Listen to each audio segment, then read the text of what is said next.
and criticism of that, scrutiny of that, is entirely within the ordinary course of doing business.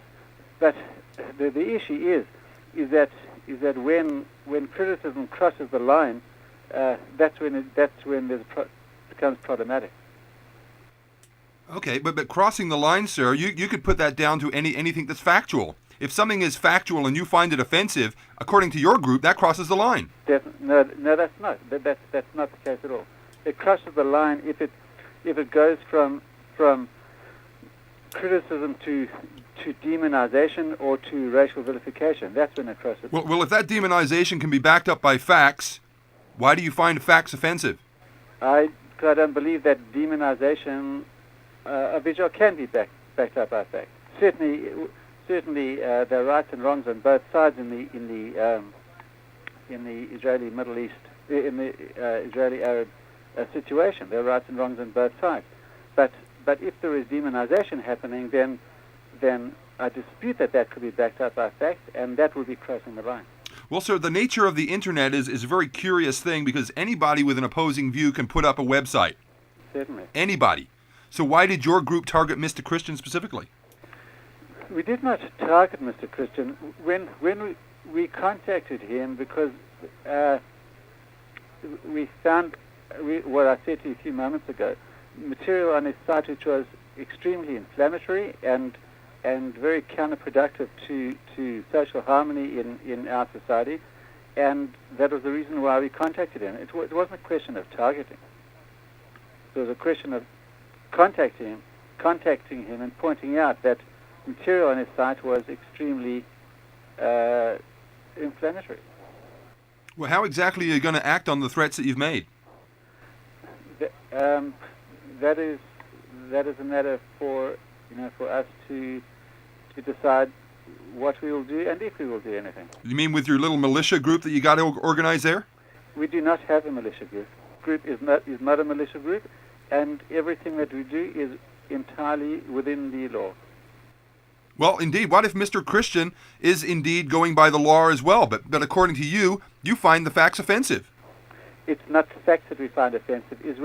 He has material on his site, for example, which is Holocaust denial. Those are not facts, and Holocaust denial is extremely offensive. Well, so I've never seen anything on his site that denies that the Holocaust did not happen. Indeed, it did happen. Well, I did see on his site that it did not happen. He had. I did see it, and I won't repeat what he did say. But he certainly he had, for example, that Zyklon B gas, which was the gas used to murder millions of people. But according to part of his site, he said that it was there from memory, just to get rid of life, or I think it's... Delousing gas, yes, I've read that. Yeah. But it's also known, and one of the facts of the matter is, the Zyklon B was provided to the Nazi regime by none other than an associate called Prescott Bush, which is Bush's grandfather. Well, I mean, You don't know that? I was not aware of that fact. No, if that is a fact, indeed. Absolutely, that can be backed up with facts.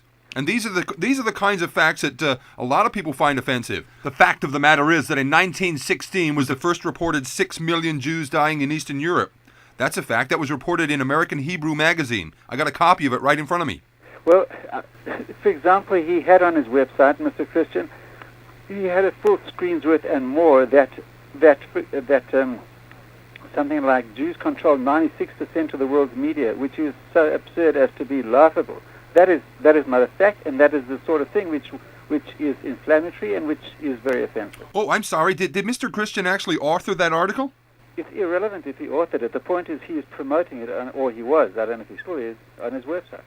So archiving material that has been reported in the past by other people, you call that promotion? If you are publishing it, then that is promotion, absolutely. And a website is a form of publication. It certainly is. And archiving material, that's not promoting it. That's not pushing that idea. That's archiving. And especially if he didn't write it, you can't blame him for that article. If you are looking after a website and you have on your website material which is inflammatory, you cannot make a case that you're at arm's length from it. You are in effect promoting that.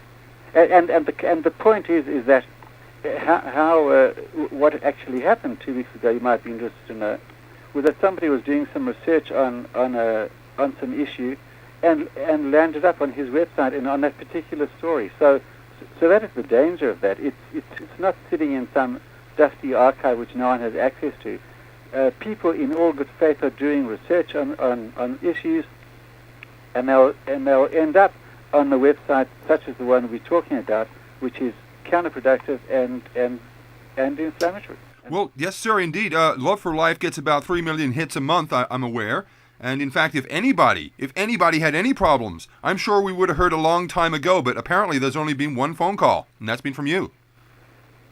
Well, that doesn't lessen the offensiveness and the damage that such a site can do, whether there's been one phone call or 1,000 phone calls. Well, that kind of points out that you're out of touch with community feelings and community sentiment. You know, people would like to read the facts. And the fact of the matter is, mainstream media are no longer reporters. They're not reporting the news. They're repeating the news. They're repeaters. So it's up to the people. It is up to the public now to report the news. And if you find that offensive, sir, then that's obviously your problem. Do you find yourself a self-appointed internet police, sir?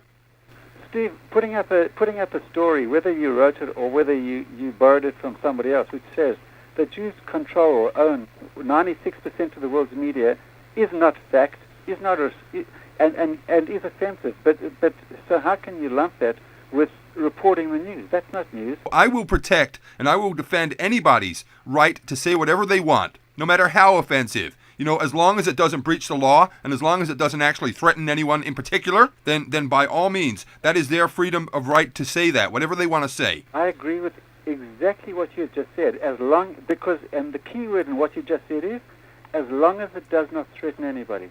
And putting up articles which say that Jews control 96% of the world's media is threatening, because somebody might see that and take great offense at it, and based on a totally spurious claim, go out and carry out some act of ill will. Well, it sounds like you have been offended by it, and you have been acting upon that. You're quite right. You're making your own point there. Well, I'm actually not making my own point, because I have not gone and carried out any act of ill will against anybody.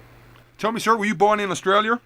Where I was born is irrelevant to this discussion. Purely simple question. Yes or no would be fine. Well, my personal... So you're purporting to speak for a lot of Australians? You're purporting to speak for a majority of Australians, or a minority, whatever they are, and you weren't even born there? Where I was born... That's rather curious. Where I was born is my personal matter and is irrelevant to this discussion. Absolutely. But, sir, have you been handed over any sort of power or authority to be the internet police? The simple question. And I'm giving you an answer. The answer is that being the internet police is irrelevant to this discussion. The point is that if somebody is putting up material which is damaging to the harmony of our society, and which is damaging to the welfare of the Jewish community, then the organization which I represent does have a mandate, yes, to speak on behalf of the community and to get involved. So you have authority based on your organization, that's all? Authority to do what? To phone up people and threaten to take down their sites? There was no threat, as I said earlier. Okay. Well, sir, you haven't been given any authority. You haven't been given any mandate to make that kind of claim, to make that kind of authority on somebody else, to push your will or your group's will onto somebody else. In fact, that is against what Australians stand for, I believe. No, I dispute all three of those sentences where you just said. You also play pretty fast and loose with your sentences, where you make statements like the ones that you've just been making. I think this conversation has just ended. Thank you. So what had I learned from this call? Well, basically, if anyone gets offended about anything whatsoever, that's inciting hate, because somebody somewhere might do something about it. A lot of ifs and buts, but these are the rules that are being made. Wake up, Australia. Your country is being stolen from you. I think, personally, threatening to take down the Love for Life website, that is incitement to hatred. And I feel personally offended by this man. So do you think we can expect action? I doubt it. I'm the wrong religion. This is Steve Johnson signing off. Until next time, take care, God bless, and ciao for now.